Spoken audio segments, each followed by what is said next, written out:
Quixadá, 3 de abril de 1976. O agricultor Luiz Barroso Fernandes foi abduzido, sequestrado por um disco voador. Por volta das 6 da manhã, ele ia de carroça para a fazenda onde trabalhava. Foi quando, de repente, avistou um objeto no céu. Ele ouviu um barulho como se fosse um enxame de abelhas. Aí ele olhou para os lados, um lado para o outro, e não viu nada. Continuou andando, mas lá na frente, um objeto que ele classificou como um pneu de trator muito grande ou uma tartaruga. Passou por cima da charrete que ele ia dirigindo e parou na frente. Abriu uma portinhola nessa bola de luz, que depois, ao esfriar, ele viu que era uma nave. Abriu a portinhola, saíram 2 ufonautas. Eles jogaram uma espécie de raio de luz sobre Barroso e o levaram para dentro da nave. Devolvido 2 horas mais tarde, o agricultor apresentava estranhos sintomas, como tontura, náuseas, tremores por todo o corpo e uma intensa dor de cabeça. Barroso não conseguiu mais se livrar dos problemas de saúde que só pioravam. Ele começou a regredir mentalmente, perdeu a coordenação motora e passou a ter uma vida vegetativa até morrer. Começou a chegar gente fora. Tomaram que eu publiquei na revista ou da Inglaterra, e aí divulgou-se e muita gente veio para cá. Na Argentina, Peru, Estados Unidos, Inglaterra, Japão, todos eles vieram aqui e saíram sem uma explicação. Outro caso ufológico fantástico aconteceu em 1998. Manuel de Queiroz estava participando de uma festa de aniversário em um sítio na Serra de Pacuti. Por volta das 8 da manhã, ele desapareceu inexplicavelmente. Reapareceu 4 horas depois, sem lembrar o que tinha acontecido e com um corpo cheio de estranhas cicatrizes. Ao voltar, a gente fez hipnose nele e ele conta o seguinte, que ao caminhar, tá certo? Numa vereda, que ele chama vereda, que é um caminhozinho, né, de terra e mato, aí ele disse com a luz, primeiro ele escutou uma explosão, tipo transformador, pum! Quando ele se deu conta, aí uma forte luz em cima dele, e ele disse que foi sugado por essa luz, ele subiu nessa luz. Manuel foi parar dentro de um disco voador em uma sala arredondada semelhante a um laboratório de hospital. Estava paralisado, deitado em uma maca e sobre seu corpo um aparelho emitia vários raios que o percorriam de uma ponta à outra. Existiam como se fossem 2 ou 3 pessoas, que ele chamou pessoas, né? Só que essas pessoas eram pequenas, entendendo? Cabeça um pouco grande, mais magras, meio pálidas.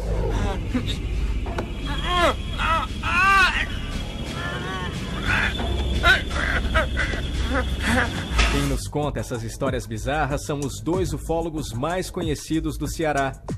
Este é Reginaldo de Ataíde, cearense, 72 anos. É um dos ufólogos mais respeitados do Brasil, estuda o fenômeno há 48 anos. Ataíde é o presidente do Centro de Pesquisas Ufológicas do Ceará. Além disso, é jornalista, coeditor da revista Fenômeno e UFO e já publicou 4 livros sobre o assunto. Então você já está satisfeito com as pesquisas que você fez? Comparado com os outros pesquisadores, o nosso centro de pesquisa é o primeiro do Brasil. Este outro ufólogo que também garante a veracidade dos discos voadores é José Agobar Peixoto. Ele é professor aposentado da Universidade Federal do Ceará e presidente da Associação dos Ufólogos Independentes do Brasil. Agobar estuda os discos voadores há 40 anos e possui uma vasta documentação acerca dessas estranhas máquinas voadoras. Está vendo os melhores casos do Brasil, nesses últimos 10 anos, tem ocorrido aqui.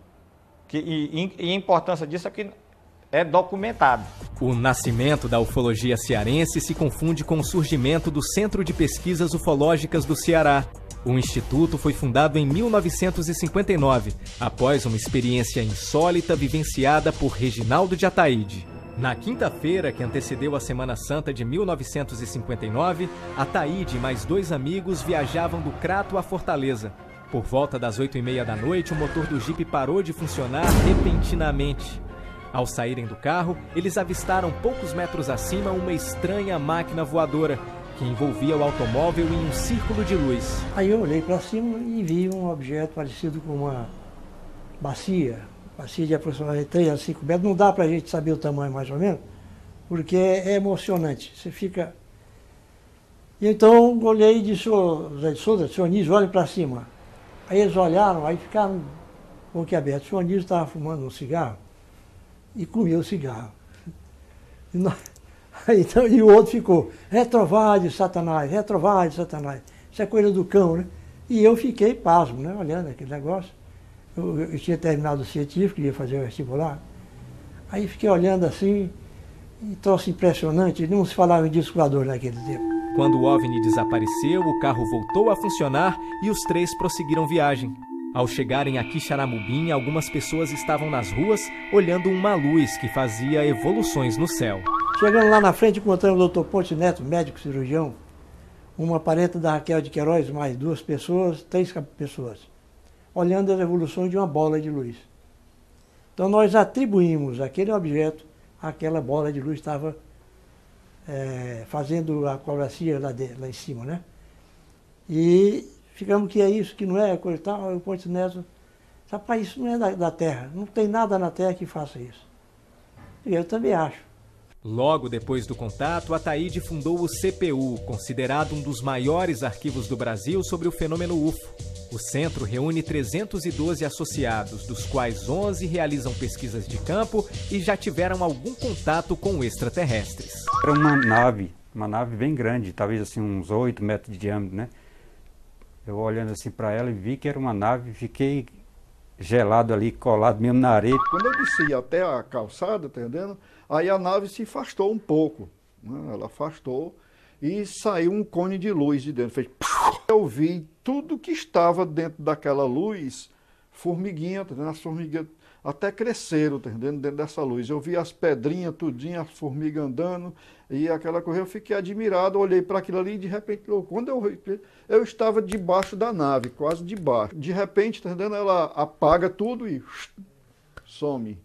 Além dessas histórias de outro mundo, o Centro de Pesquisas Ufológicas do Ceará conta com um pequeno museu e eu vou mostrar para você agora as coisas que a gente encontra aqui dentro. Aqui do meu lado, a gente tem uma luneta, um equipamento básico para qualquer ufólogo ou para qualquer pessoa que gosta de observar o céu. Aqui a gente tem uma imensa biblioteca, são cerca de 750 livros só sobre ufologia, são livros vindos do Brasil e de várias partes do mundo. Aqui atrás, alguns objetos de decoração, alguns equipamentos do pessoal do CPU. Desse lado, a gente tem uma imensa quantidade de vídeos, são filmes, na maioria documentários, sobre discos voadores, sobre ufologia, tem revistas específicas também sobre o assunto, e aqui na frente, um vasto material de documentos e material de pesquisa, fotos, são centenas de fotos que o pessoal do CPU também bate. Desse lado aqui, são as coisas mais interessantes aqui de dentro, pelo menos na minha opinião. São vários objetos retirados de cenas onde foram registrados pousos de aeronaves extraterrestres. Tem pedaços de madeira, tem pedaços de rocha, tem até água, enfim, são coisas retiradas de cenas onde foram registradas naves. E o mais impressionante, o mais interessante que a gente tem aqui, são esses 2 pedacinhos de metal que os ufólogos aqui do CPU juram ser fragmentos de discos voadores. O número de casos envolvendo UFOs no Ceará é realmente impressionante. Agobar garante que, além de quantidade, existem muitos casos de qualidade, com fotos, filmagens e outros tipos de evidências. Eu pesquisei uma menina jovem, de seus 18, 19 anos, onde ela foi... Os ETs entraram lá, possivelmente no apartamento dela, e fizeram um trabalho desse de colher algum material biológico. Já o Centro de Pesquisas Ufológicas do Ceará tem 3.418 casos catalogados em 48 anos de atuação. Na opinião de Ataíde, o nosso estado não é um privilegiado em ocorrências ufológicas. Os milhares de casos catalogados têm mais a ver com uma boa quantidade de ufólogos atuantes. Os pesquisadores cearenses é que são mais ativos do que os outros pesquisadores.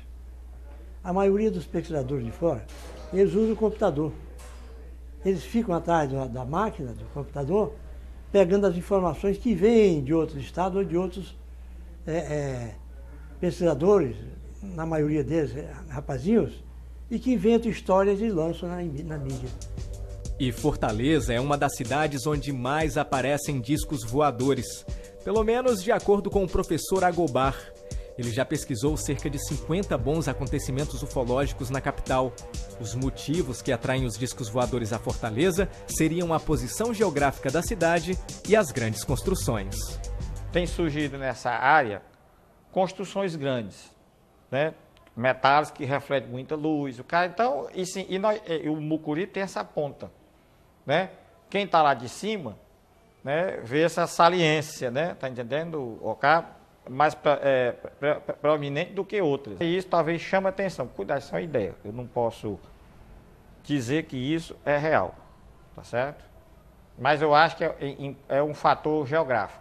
Já Reginaldo de Ataíde supõe que a explicação para os fenômenos ufológicos verificados em Fortaleza estaria na presença de um corredor Bavick. E é aqui na Praia do Futuro, viu, gente? Lá em cima, no céu da Praia do Futuro, existe uma entrada para um corredor Bavick.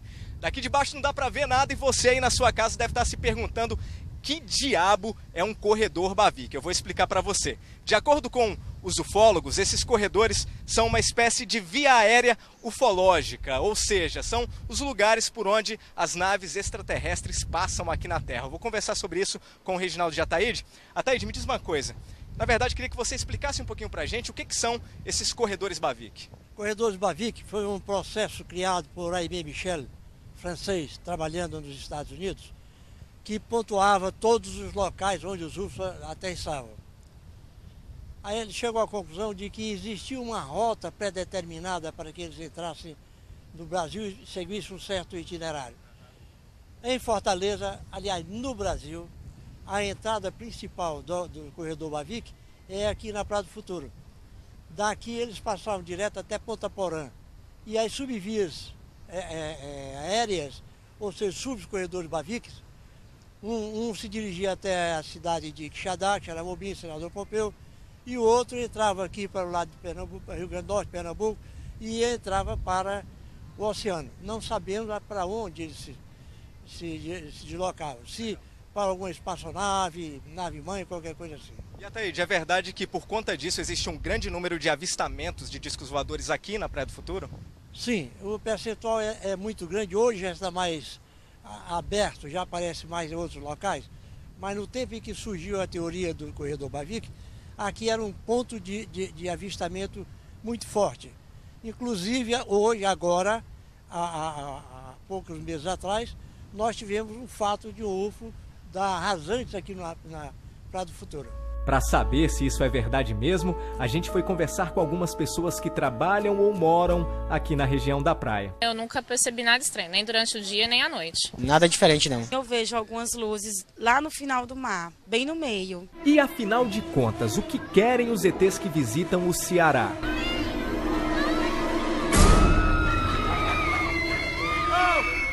Experiência científica seria um motivo principal das viagens dos ufonautas. Seres humanos, animais, plantas e minérios são objetos de estudo dos extraterrestres.